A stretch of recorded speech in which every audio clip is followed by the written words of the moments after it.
Mangalayatan university का अपना radio station radio Narad 90.4 FM, जन जन की मंगलवाणी।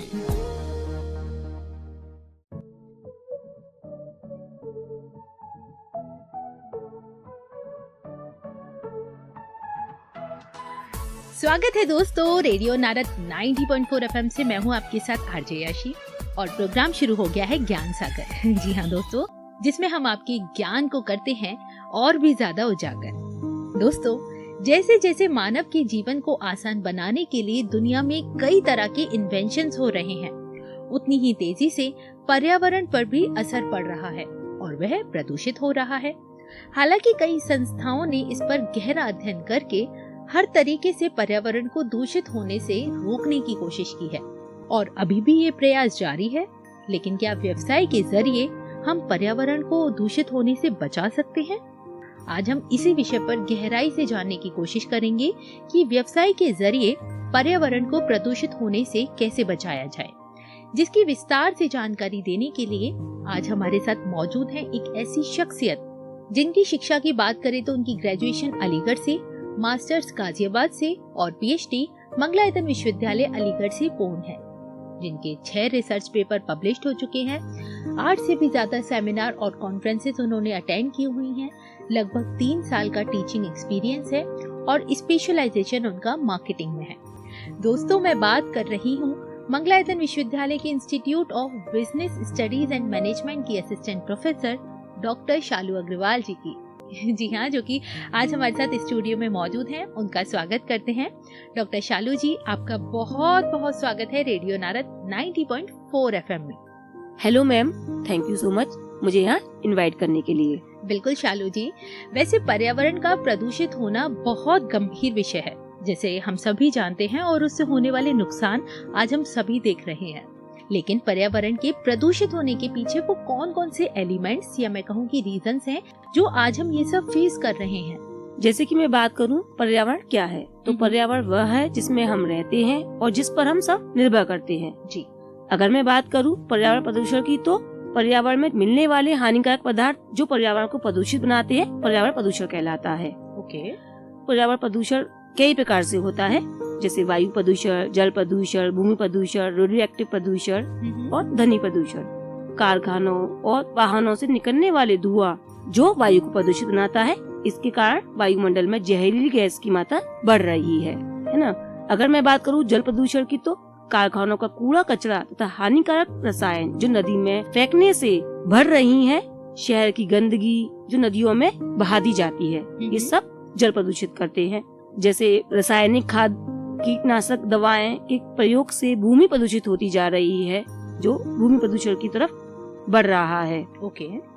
और रेडियो एक्टिव प्रदूषण के कारण प्रयोगों में रेडियो एक्टिव किरणों का विकिरण हो रहा है। रेडियो एक्टिव किरणें जो त्वचा रोग, कैंसर आदि रोग पैदा हो रहे हैं। जी। अगर मैं बात करूँ ध्वनि प्रदूषण की, तो वाहनों और मशीनों से निकलने वाले धुएं जो ध्वनि को प्रदूषित कर रहा है।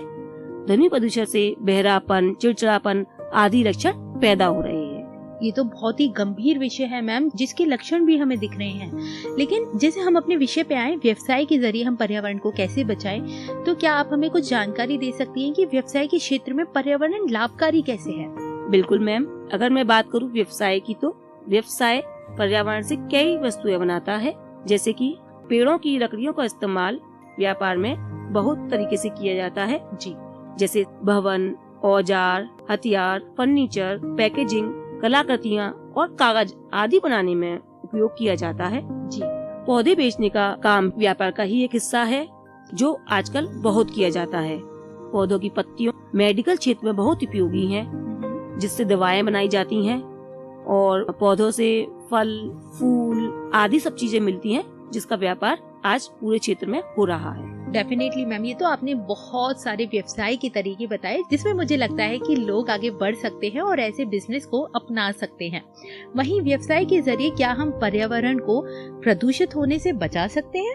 बिल्कुल मैम, व्यवसाय के जरिए हम पर्यावरण को बहुत तरीकों से बचा सकते हैं। जैसे जिन चीजों से वायु प्रदूषित हो रहा है वो हमें नहीं यूज करना चाहिए। जी। वाहनों से निकलने वाले धुओं से वायु प्रदूषित होता है, तो वो हमें नहीं इस्तेमाल करना चाहिए। उसके स्थान पर हमें इलेक्ट्रिक वाहन का इस्तेमाल करना चाहिए। CNG वाहनों का इस्तेमाल करना चाहिए। ओके। ऊर्जा और पानी का कम इस्तेमाल करें। रिसाइकलिंग कर सकते हैं हम, और वनों की कटाई पर रोक लगाना चाहिए। उद्योगों को कार्बन मुक्त करना चाहिए। ओके। कारखानों से निकलने वाले कचरों जल में ऐसे ही नहीं प्रवाहित कर देना चाहिए, बल्कि उनका रीयूज करके फिर से इस्तेमाल करना चाहिए। ये तो मैम आपने बहुत ही खास उपाय बताए, जिससे मुझे लगता है कि पर्यावरण को हम कई हद तक कंट्रोल कर सकते हैं। लेकिन मैं आपसे एक सवाल और जानना चाहूंगी, आपकी नजर में किन किन चीजों को बिल्कुल बैन कर देना चाहिए जिससे प्रदूषण वातावरण में कमी आ सके, और उसकी जगह हम क्या इस्तेमाल कर सकते हैं वो भी बताएं। बिल्कुल मैम, जैसे मैं बात करूं हमें किन किन चीजों को बिल्कुल बंद कर देना चाहिए, वो है पॉलिथीन बैग्स, व्हीकल्स जो वायु को प्रदूषित करते हैं, और रेडियो एक्टिव एलिमेंट्स जो कि कहीं ना कहीं हमें हानि पहुंचा रहे हैं। पॉलिथीन बैग्स की जगह हमें जूट के बैगों का इस्तेमाल करना चाहिए। कम से कम कीटनाशकों का इस्तेमाल करना चाहिए। बिजली का बेफिजूल इस्तेमाल कम करना चाहिए। व्हीकल जो वायु प्रदूषित कर रहे हैं उनको बैन कर देना चाहिए। ओके। और इसके अलावा हमें उन चीजों को बिल्कुल बैन कर देना चाहिए जो वातावरण को प्रदूषित कर रहा है। अगर हम अपने आसपास की चीजों को देखेंगे तो हम उन चीजों को देखते ही पहचान जाएंगे, तो हमें वो चीज बिल्कुल बैन कर देनी चाहिए। बिल्कुल मैम, कहीं ना कहीं हम खुद से कदम उठाएंगे तभी इस पर्यावरण को बचा पाएंगे।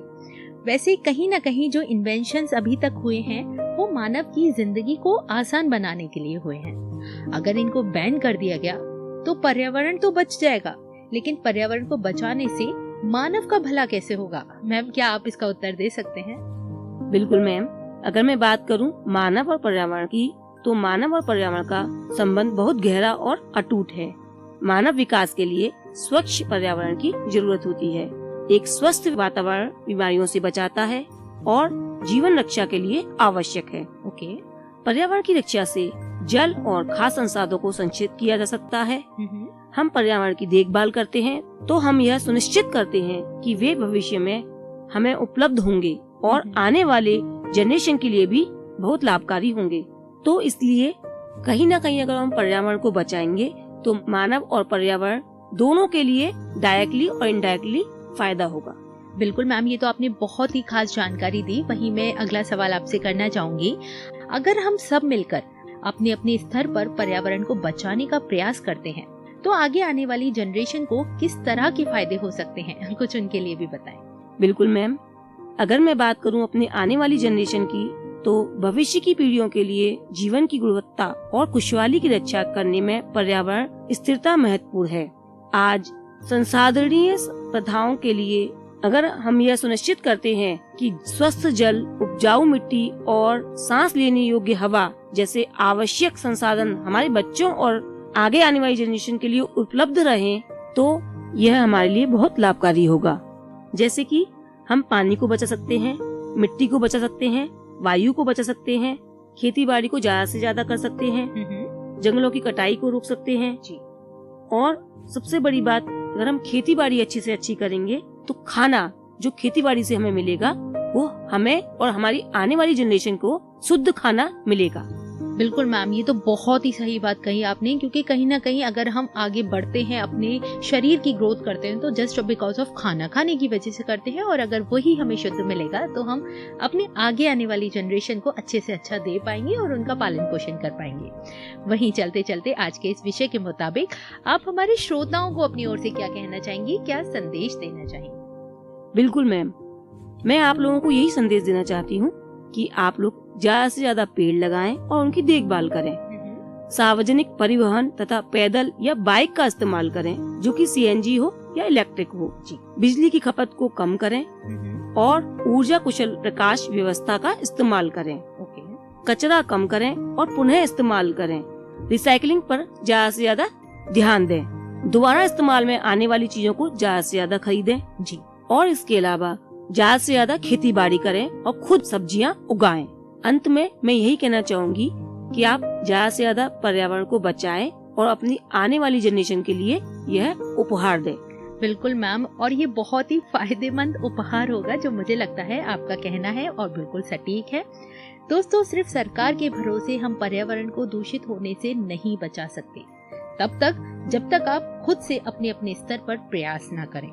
तो खुद से शुरुआत करें, तभी तो देश बदलेगा।